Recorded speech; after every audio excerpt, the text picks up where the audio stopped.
Right, okay. मेरे को लगता है बहुत सारे लोग आपको शायद जानते भी होंगे, राइट। Hindi okay, right. मैं हिंदी में बात करूँगा, आप अपनी लोकल लैंग्वेज में बात करें, ओके, राइट। आपका नाम क्या है? बेबी।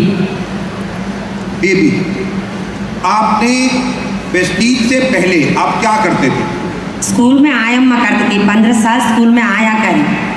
स्कूल में आया का मतलब क्या होता है? छोटे बच्चों का क्लीन करना, हाउस झाड़ना पोछना पूरा क्लीन करना।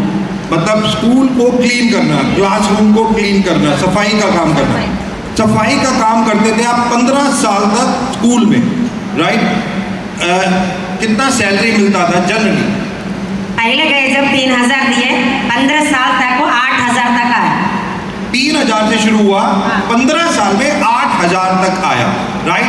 15 साल जॉब करने के बाद आया कि हाउस कीपिंग, जस्ट क्लीन करने की स्कूल में 15 साल बाद 8000 रुपए, राइट। वेस्टीज को कब ज्वाइन किया? वेस्टीज में ज्वाइन होकर 3.5 साल हुआ। 1 महीना तनख्वाह 4.5 लाख अब।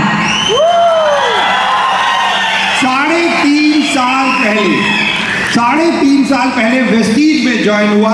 वेस्टीज में क्यों ज्वाइन हुआ? मैं स्कूल, सबको हिंदी आता, तेलुगु में बोलता। Good morning all leaders. నేను